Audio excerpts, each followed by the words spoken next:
not a real long section, but Paul is kind of getting into what he's doing is he's kind of addressed some of the main problems about divisions. He's kind of laid out some of his theology, and what he's moving into now is he's addressing things that he has heard about their church. He's heard probably the reports that were sent back to him by other apostles and missionaries and so on. And now he's hearing not good things about what's going on in the Corinthian church, and he wants to address those things. And then after that, what he does is he is going to respond to some of the questions that they asked him. So there's kind of a division there where Paul first says, hey, I've heard about this, and I need to address that with you. And then he moves on and says, now about the things you have written to me. And those are more questions that the Corinthians had asked. But the section here deals with quite a number of things. So again, in chapter 5 last week we looked at where it says it's reported there's sexual immorality, and how does the church then deal with sin in the midst of the believers, in the midst of the church. Now we get into another problem that Paul hears about, which is, the title gives it away, which is lawsuits among believers. And then Paul comes back to the question of sexual immorality and marriage, and he's kind of tying, I'll show you next week a little bit how he ties that all together, but for now I just kind of want you to see where Paul is kind of locating all of this. But that's why we're not tackling a whole chapters, because there's so much. If we were to do all of chapter 6, thematically there's a lot there. And so I thought we'd just do chapter 6, verses 1 through 11. And maybe we can break it up into two parts if someone wants to read 1 through 6 and then 7 through 11. I got Bruce and then David. So Bruce, why don't you read chapter 6, verses 1 through 6, and David, you read 7 through 11. Go ahead.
All right, good.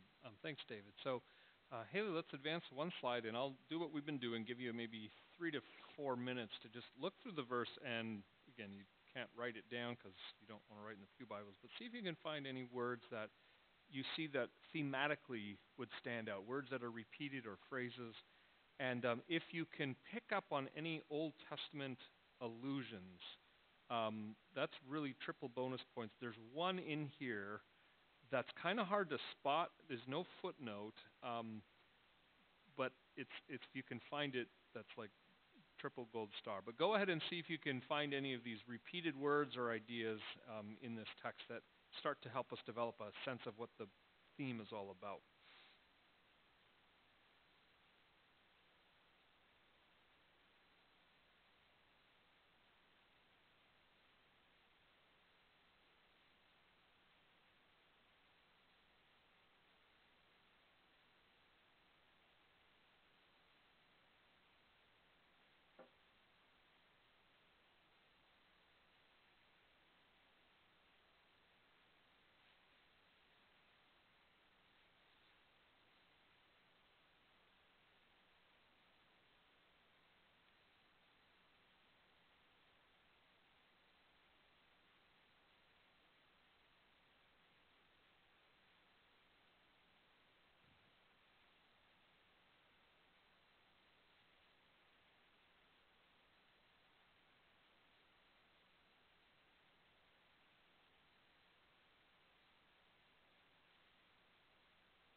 one more minute or so.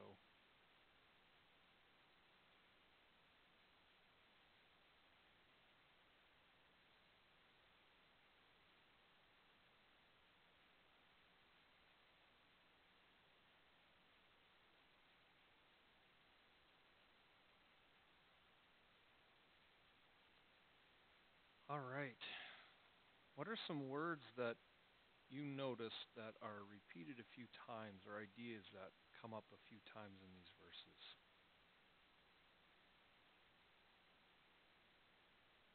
And I'll tell you, I found this text a little harder than some of the other ones we've worked on. So if you're disputes, yep. Yeah, and there's disputes and going to law or lawsuit. They're different phrases, but certainly that same idea is repeated, and that begins to help us see what the problem was. So good. What else? Judging. Yep. And we're going to come back to that word in a couple minutes because it's going to show us a connection between 1 Corinthians 5 as well. So that's an important one to notice. I'll show you why in a minute. What else? Judging, disputes, going to law, saints. Yep. So which is important because it identifies the people of God and their position and their role in all of this. Good. What else?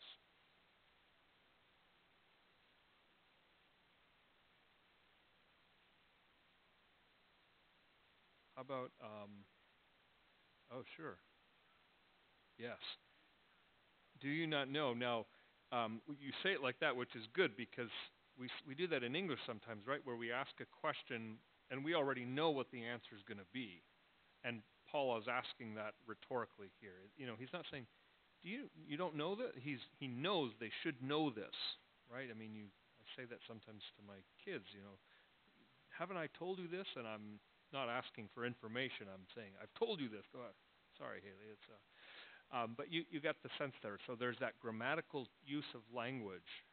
Don't you know this? Doris, what else?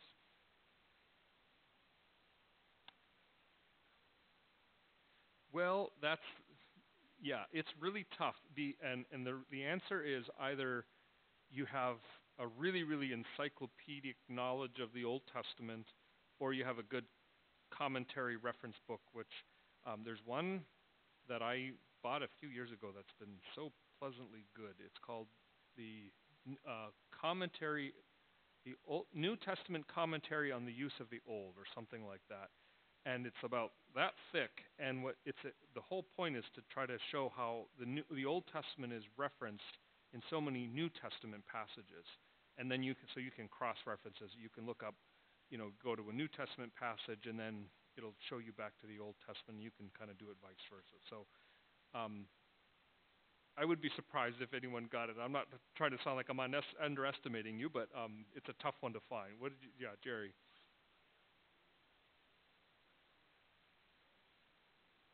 Okay. Judging the angels. Yeah. Okay. So I would say that is the right Old Testament reference. I'm not sure that it's referring to the Moses passage, although maybe. I mean, there's Moses did that, but Jane's shaking her head. What are you thinking it is, or you don't know? You're not sure. Okay. Okay. Okay. That's a good guess. Debbie? Oh, Daniel. Debbie gets the gold stars. Yeah. Now, here's the thing. You talk about bad timing. Next Sunday in the morning, we're going to look at Daniel 7. And Daniel 7 is the reference, if you can believe that. So I'm off by 1 week. But in Daniel 7, it's a vision that Daniel has. And in this really bizarre vision, we see this. It's not comes right out in saying it, but it's a picture of the saints judging creation, the saints standing in authority over creation. And so it seems that what Paul is doing very subtly here is making an allusion to that vision. He doesn't come right out and quote it. He doesn't say, you've heard it said or anything like that, but it seems that he's just assuming that his people will know Daniel 7.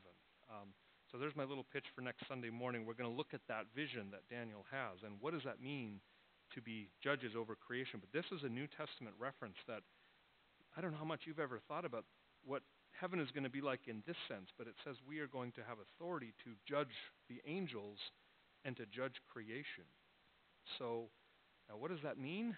Well, it's a little sketchy. There aren't too many other places in the Bible that fills that out for us. But judging, like Jerry's pointing out, in the Old Testament, judging meant you'd settle disputes. So that's part of it, but it also can mean exercising authority. And so my guess is it's probably a little bit of both. I mean, it seems that I'll say it this way. In our Sunday school class this morning, we talked about what is it, the creation mandate, the cultural mandate to exercise dominion over creation, to fill the earth and to subdue it, to take care of it. And it seems that fits here as well. It seems that we're going to keep doing that in some way, although it'll be different than now. So anyways, it's that whole idea of exercising authority. Yeah, David.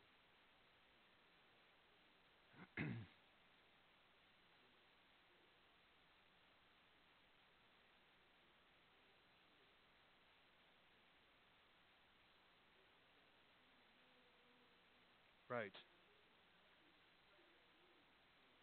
That's right. Right. That's right.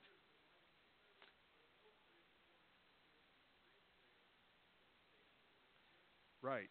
And one of the theories on that, on the interpretation of that, you've put it well, I think. Another theory is that Paul is saying, okay, you are a church that's like a totem pole. You think that you've got the best at the top, and then you've got, middle people and lower, and at the very bottom. It's a very church that has this, kind of totem pole, hierarchical. And Paul seems to be saying, look, you ought to be getting the people who are low down, in your view, to exercise authority, because you need to learn that you're all equal. Now, I'm not sure that's entirely accurate, but that was one theory that I read on that. But it is an interesting comment that Paul makes there in where is it, verse 1 or 2 somewhere. We're jumping a little out of order. I got a little sidetracked on that whole bit about judging. But let's Doris, and then we'll come back to the sure.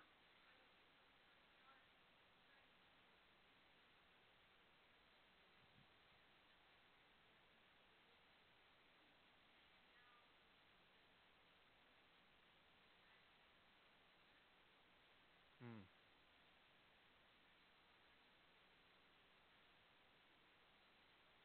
Mm-hmm. Mm-hmm.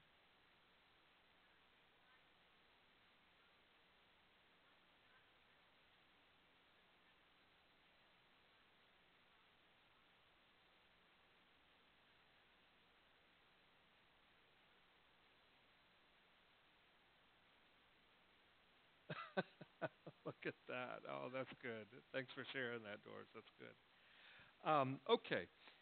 So you're starting to get a sense of the bigger picture here. We're talking about the problem of judging and divisions. We're talking about the church that is still dealing with these hierarchical viewpoints of themselves. Let's get a little more specific, but I want to first, to do that, I want to look at how does chapter 5 connect with chapter 6. So let's go to the next slide, Haley. And I want to see if you can, I just want to kind of point to a couple of verses in both 5 and 6 that are common, and then we're going to try to make sense of what that might mean. So if you have your Bibles open there, let's go to look at chapter 6, verse 2, where Paul says, "Do not know that the saints will judge the world, and if you judge the world, and if you are to judge the world, are you not competent to judge trivial cases?" So there's that idea. You're going to be judging the world. Now look back at chapter 5, verse 12. So page back. "What business is it of mine to judge those outside of the church? Are you not to judge those inside the church?" So you're seeing something there. Paul is talking about our role in judging in the church or out of the church, and we'll have to kind of sort that out in a minute. And then again, if you look in 5 verses 9 through 11, I won't read the whole verse, but if you just skim down, you read that Paul is saying, "I've written you in my letter not to associate with sexually immoral," not at all meaning the people of this world. But then he goes on in the second part of verse 11, "the sexually immoral, the greedy, idolater, slanderer, drunkard, or swindler." And then if you jump ahead to chapter 6, verses 9 and 10, Paul repeats that list, not quite word for word, but pretty close. So thematically, these two passages kind of fit side by side. In fact, I kind of laid them out side by side just to kind of see it. What do you make of that? What do you think these two sections have in common? What ties them together, do you think? Anyone want to take a guess at that? Okay.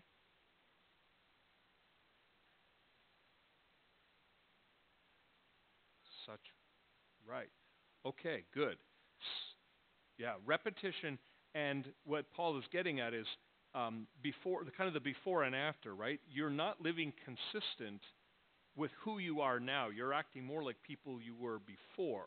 And that would be the case whether he's talking about the people from chapter 5 who are in these incestuous relationships, or whether it talks about the people in chapter 6 where there's these lawsuits among believers.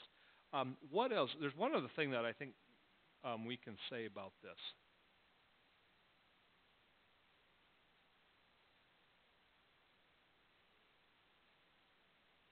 Right. Exactly. It's that whole question of what does judging look like and when is it appropriate and how do we do that, right? Last week, Paul's message was judge those within the church because there's serious sin going on and you need to judge them, but don't worry so much about being judgmental towards the world. Now, as you hear chapter 6, what is the problem now that Paul is addressing? What kind of judging, what's the problem with judging that Paul is now bringing up?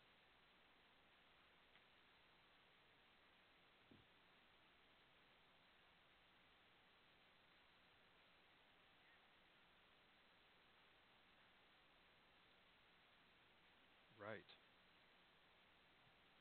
Right, because what's actually happening is they're taking the judging that should go on within the church and they're bringing that into secular courts and very trivial matters. That's right.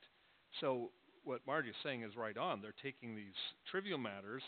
They can't even work out a dispute among two people who sit in the same church building on a Sunday, and they have to go to the courts and fight it out in court, and this is setting a horrible example in the world. So in other words, we might say the churches, as a whole, they're not doing the judging that they need to do. They're not judging the sin within the church, and they're not judging as by way of settling conflicts, and they're letting sin go, and they're taking their problems and airing their dirty laundry in the rest of the world, right? And it's setting a very bad example. What three? Well, let me ask this. The second question is important because, especially especially in light of some of the things that have come out in the past 15 years in the church, where there was such secrecy surrounding some of the real sin prevalent in many Roman Catholic churches, but not just Roman Catholic churches. There was such secrecy surrounding these sins. So from this text, how do we say, well, that's not what Paul has in mind here? In other words, Paul's not saying, look, don't ever involve outsiders, right? He can't be saying that. Is there a way that we can figure that out from this text? Is there a way that we can support this? Yeah, David.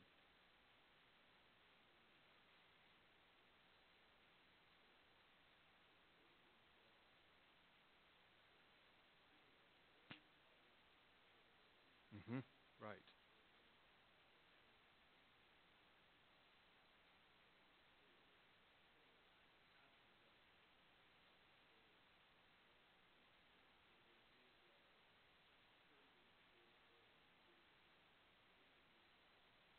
Mm-hmm.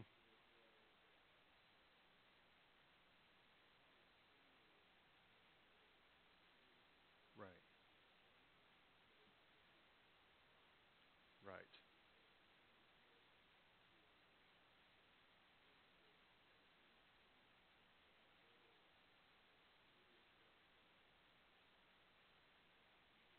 Right. That's right. Yeah, that's a good point, right? The way that it was so often handled today was we need to prevent bad PR, bad publicity. We need to cover this all up, and rather than doing the judging that they should have done. So to put it a little differently, chapter 5, verse the whole chapter on dealing with incest is really it's a criminal matter, and Paul says you've got to deal with a criminal matter as though it's a criminal activity. Now he doesn't come right out and say criminal, but that's probably how. Again, we know comparing this with Old Testament texts, there were criminal codes, and the way that it's written here in 1 Corinthians 5, it sounds more like those criminal codes in the Old Testament. And in chapter 6, it's written differently. Paul's not talking in the third person, he's talking in the second person. Now, this is really technical grammar detail here. In chapter 5, Paul says he's talking in third person, the immoral brother, he. In chapter 6, he's saying you. And that's just a clue that in 5, he's talking criminal, and in 6, he's talking civil. Okay? Now, again, that's kind of be a little hard to spot that just from reading through the text, but that's what Paul is getting at here. And the reason that matters is because, like what, I forget which one of you said it, but chapter 6 is dealing with trivial civil matters. This is squabbling and quarreling that should be worked out in the church. Paul is not saying you never can go into court. He's saying when there are these little petty things, you shouldn't be taking them into court. You shouldn't be airing your dirty laundry. Yeah, Doris.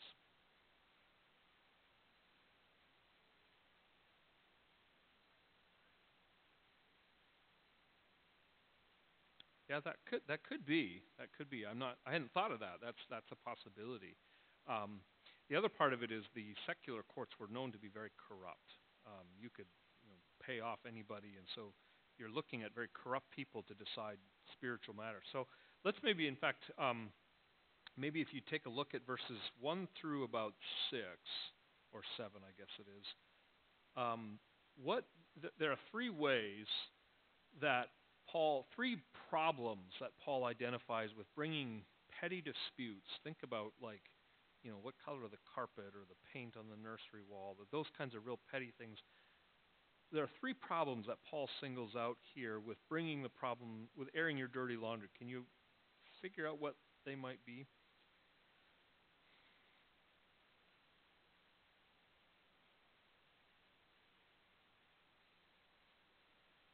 Right.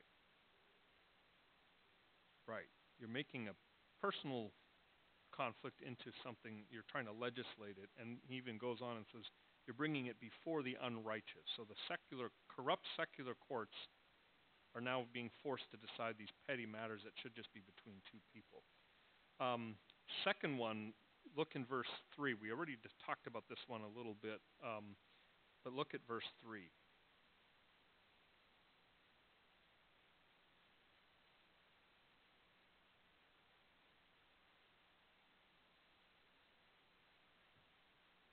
Right. You're making eternal matters out of non-eternal things, you might say. Yep. Doris, what else?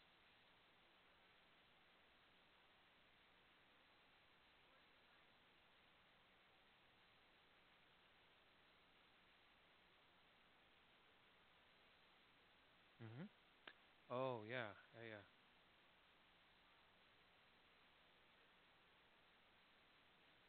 It's like a mediator, isn't it? Yeah. Hmm.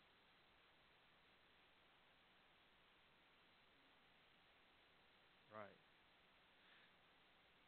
Yeah, and I think that's a good way to handle it. I mean, that's better than going to court, certainly, but kind of sets an example. I mean, even within the church, how do if you aren't getting along with someone, you involve a few other people and you try to work through it without relying on the courts. Good. Um, yeah, one other thing, if you look in about verse 6 or 7, anything else that you find, other problems? Yeah, David.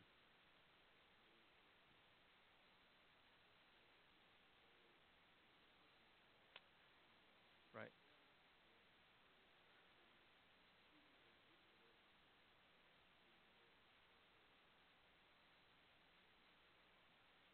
That's right.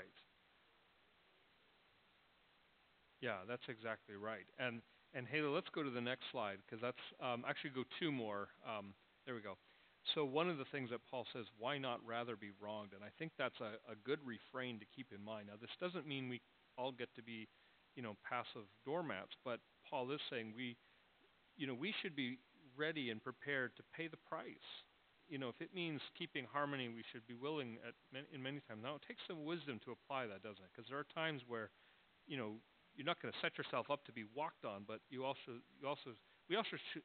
also should value peace within the body of Christ more than we value always being vindicated. Right? In other words, why do you go to court? You go to court because you want to win.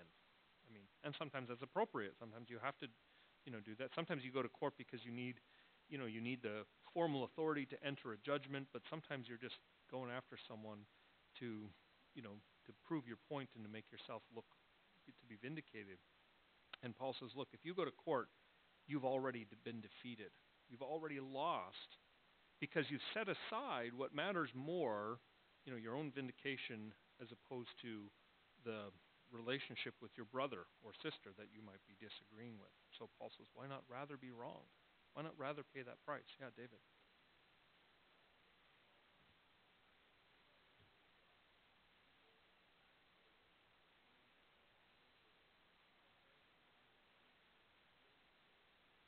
Mm-hmm.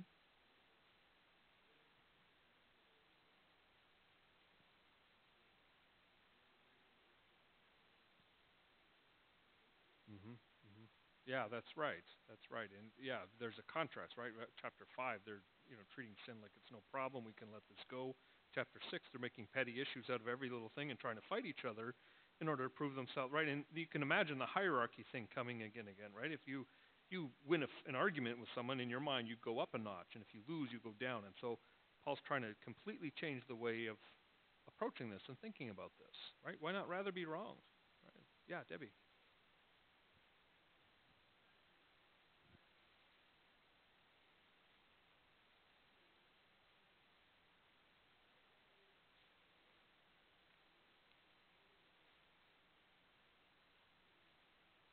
Mm-hmm. Mm-hmm. Right.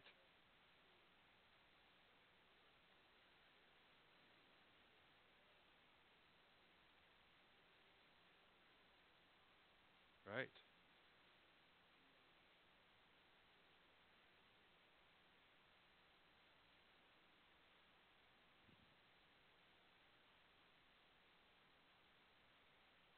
Right. Right. Right. Right.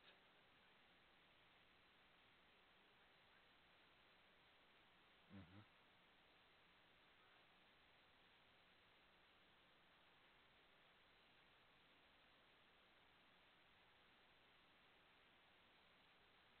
Yeah.